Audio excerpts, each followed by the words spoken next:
The house. ಒಂದು ಅವರು ಆಗಲಿ ನಿಮಗೂ ಆಗಲಿ ಇದು ನೀವೆಲ್ಲರಿಗೂ ಪಾಠ ಹೇಳೋರು, ನಾವು ಪಾಠ ಹೇಳೋರು, ಎಲ್ಲರಿಗೂ ಅವರದ್ದೇ ಆದಂಥ ಸ್ವಾಭಿಮಾನ ಇರ್ತದೆ. ನೀವು ಮಾತಾಡಬೇಕು, ಅವರು ಮಾತಾಡಬೇಕು. We can't let our MLAs ministers to be ಈ ಕಡೆಗೆ ಅವ್ರದ್ದೇ ಆದಂಥ ಬದುಕಿರ್ತದೆ. ಈ ಕಡೆ ನಮ್ಮ ಮುಖ್ಯಮಂತ್ರಿ ಉಪಮುಖ್ಯಮಂತ್ರಿಗಳು ಕಂಟ್ರೋಲ್ ಮಾಡಬೇಕು. ಇಲ್ಲಿ ನಾವು ಪ್ರತಿಪಕ್ಷ ನಾಯಕರು ಕೂಡ ತಾವು ಕೂಡ ಅದನ್ನು ಕಂಟ್ರೋಲ್ ಮಾಡಬೇಕು. ತಾವೆಲ್ಲ ಕರೆಕ್ಟ್. ಮಾನ್ಯ ಅಧ್ಯಕ್ಷರೇ, ನೀವು ಈಗ ಸದನವನ್ನು ಉದ್ದೇಶಿಸಿ ಮಾತನಾಡಿದ್ದೀರಿ.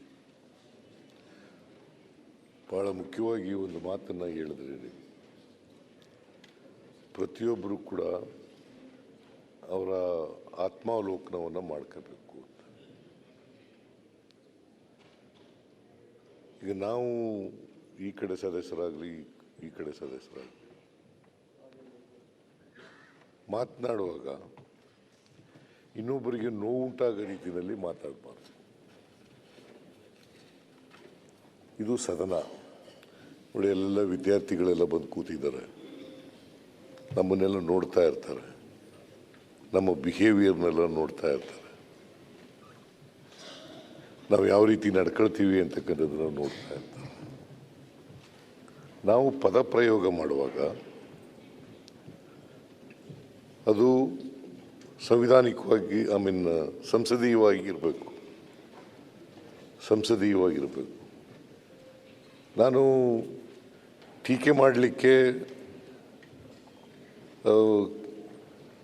ನಾವು ಯಾವತ್ತೂ ಕೂಡ ವಿರೋಧ ಮಾಡಲ್ಲ. ಟೀಕೆ ಮಾಡಿ ವಿರೋಧ ಪಕ್ಷದವರು ಇರೋದೇ ಟೀಕೆ ಮಾಡಲಿಕ್ಕೋಸ್ಕರ. ಆದರೆ ಪದ ಪ್ರಯೋಗ ಮಾಡುವಾಗ ಮತ್ತು ವಿಷಯಾಂತರ ಮಾಡಿ ಮಾತಾಡ್ತಕ್ಕಂಥದ್ದು ಮತ್ತು ವೈಯಕ್ತಿಕವಾಗಿ ದ್ವೇಷ ತೀರಿಸಿಕೊಳ್ಳೋ ರೀತಿಯಲ್ಲಿ ಮಾತಾಡ್ತಕ್ಕಂಥದ್ದು ಇದು ಸರಿಯಾದಂಥ ಕ್ರಮ ಅಲ್ಲ. ದಯಮಾಡಿ ನಾನು ಎಲ್ರಿಗೂ,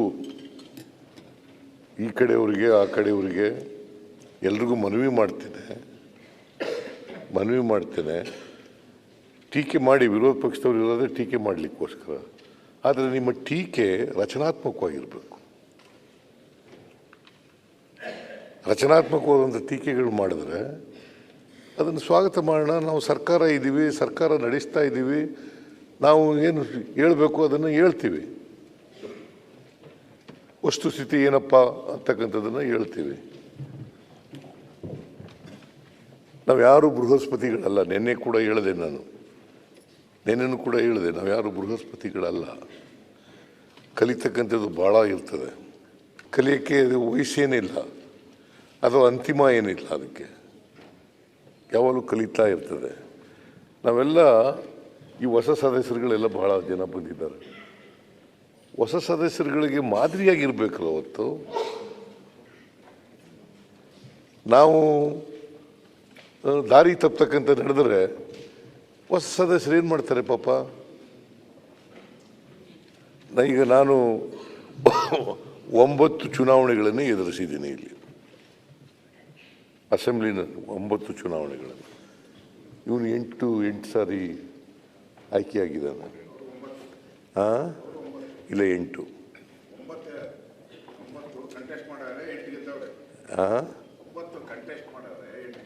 ಹಂಗೆ ಲೆಕ್ಕ ಹಾಕಿದ್ರೆ ನಾನು 13 ಕಂಟೆಸ್ಟ್ ಮಾಡಿದ್ದೀನಿ. 13 ಚುನಾವಣೆಗಳು ಕಂಟೆಸ್ಟ್ ಮಾಡಿದ್ದೀನಿ.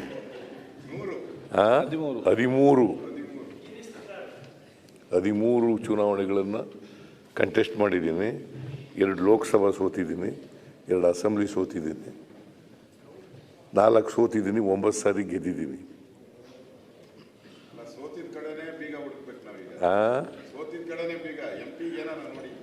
ಯಾರು ನಾನು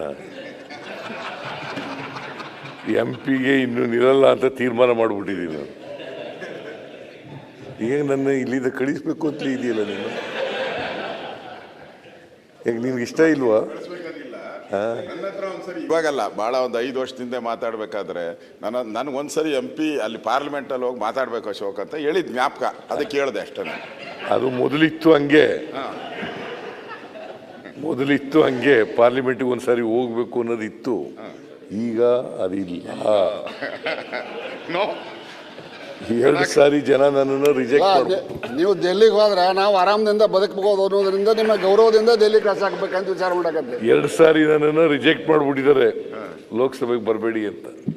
1918 ಒಂದು ಸಾರಿ, 1991 ಒಂದು ಸಾರಿ, 2 ಸಾರಿ ನನ್ನನ್ನು ರಿಜೆಕ್ಟ್ ಮಾಡಿಬಿಟ್ರು.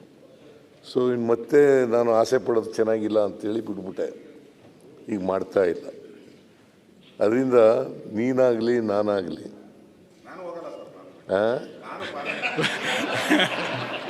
ನಾವು ನೀವಿಬ್ರು ಹೋಗ್ತೀರಾ ಅಂತ ಸ್ವಲ್ಪ ಕುತೂಹಲದಿಂದ ಇದ್ವಿ ಅಷ್ಟೇ. ನಾನು ಯಾರನ್ನೂ ಪಾರ್ಲಿಮೆಂಟ್ಗೆ ಹೋಗಿ ಅಂತ ಹೇಳಲ್ಲ. ಅವ್ರ ಖುಷಿ. ಪಾರ್ಲಿಮೆಂಟ್ಗೆ ಹೋಗ್ಬೇಕು ಅಂತ ಭಾಳ ಜನ ಆಸೆ ಪಡ್ತಾರೆ. ರಾಜ್ಯಸಭಾ ಮೆಂಬರ್ ಆಗಬೇಕು, ಲೋಕಸಭಾ ಸದಸ್ಯರಾಗಬೇಕು, ಕೇಂದ್ರದಲ್ಲಿ ಮಂತ್ರಿ ಆಗಬೇಕು ಅಂತ ಎಲ್ಲ ಆಸೆಗಳೆಲ್ಲ ಇರ್ತವೆ. ಮನುಷ್ಯನಿಗೆ ಆಸೆಗಳಿರಬೇಕು, ಆದರೆ ದುರಾಸೆಗಳಿರಬಾರ್ದು. ಯಾರಪ್ಪ ಕಡೆಯವರೇ ಸರ್, ನಿಮ್ಮ ಕಡೆಯವರೇ, ನಿಮ್ಮ ಕಡೆಯವರೇ ಸರ್. ಅಲ್ಲ, ನಮ್ಮ ಕಡೆಯವರು ಯಾರು ಅನ್ನಲ್ಲ. ನೋಡಿ, ಹೀಗೆ ಇದನ್ನೇ ಬೇಡ ಅಂತ ಹೇಳೋದು ನಾನು. ಮನುಷ್ಯನಿಗೆ ಆಸೆಗಳಿರಬೇಕು, ದುರಾಸೆಗಳಿರಬಾರ್ದು. ಅದು ದುರಾಸೆ ಯಾವಾಗಲೂ ನಮ್ಮನ್ನು ಆಸೆಯೇ ದುಃಖಕ್ಕೆ ಕಾರಣ ಅಂತ ಬುದ್ಧ ಭಾಳ ವರ್ಷಗಳ ಹಿಂದೆನೇ 7,500 ವರ್ಷಗಳ ಹಿಂದೆನೇ ಹೇಳಿದ ಅಲ್ವಾ. ಅದರಿಂದ ದುರಾಸೆ ಮನುಷ್ಯನಿಗಿರಬಾರ್ದು, ಆಸೆಗಳಿರಬೇಕು. ಅದರ ಮನುಷ್ಯತ್ವನೇ ಇರೋದಿಲ್ಲ ಆಸೆಗಳಿಲ್ಲದೆ ಹೋದರೆ. ಅದು ಲವ್ಲಿಯಾಗಿರೋದೇ ಇಲ್ಲ, ಜೀವನ ಇರಬೇಕಾಗ್ತದೆ. ಸೊ ನಾನೇನು ಹೇಳ್ತೀನಿ ಅಂತಂದರೆ, ಇನ್ನು ಮುಂದೆ ಸದನ ಈಗ 2 ವಾರ ನಡೀತದೆ ಅಂತ ಇಟ್ಕೊಳ್ಳೋಣ, ಸದುಪಯೋಗ ಮಾಡ್ಕೊಳ್ಳೋಣ, ಚರ್ಚೆ ಮಾಡಿ. ನೀವೇನು ಪ್ರಶ್ನೆ ಕೇಳಬೇಕು ಕೇಳಿ, ಅದಕ್ಕೆ ಉತ್ತರ ಕೊಡಲಿಕ್ಕೆ ನಮ್ಮ ಮಂತ್ರಿಗಳೆಲ್ಲ ತಯಾರಾಗಿದ್ದಾರೆ, ನಾನು ತಯಾರಾಗಿದ್ದೇನೆ, ಡೆಪ್ಟಿ ಚೀಫ್ ಮಿನಿಸ್ಟರ್ ತಯಾರಾಗಿದ್ದಾರೆ, ಹೋಮ್ ಮಿನಿಸ್ಟರ್ ತಯಾರಾಗಿದ್ದಾರೆ, ಬೇರೆ ಎಲ್ಲ ಮಿನಿಸ್ಟ್ರಿಗಳು ಕೂಡ ತಯಾರಾಗಿದ್ದಾರೆ. ಸರ್ಕಾರದ ಮೇಲೆ ಏನೇ ಆರೋಪಗಳಿದ್ದರೆ ಮಾಡಿ, ತಪ್ಪುಗಳಿದ್ದರೆ ಮಾಡಿ, ಆದರೆ ಪದಪ್ರಯೋಗ ಮಾಡುವಾಗ ಭಾಳ ಎಚ್ಚರಿಕೆಯಿಂದ ಮಾಡ್ತಕ್ಕಂಥದ್ದನ್ನು ಮಾಡಿ. ಯಾರೂ ಕೂಡ ಪದಪ್ರಯೋಗವನ್ನು ಎಚ್ಚರ ತಪ್ಪಿ ಮಾಡೋಕ್ಕೆ ಹೋಗಬಾರ್ದು.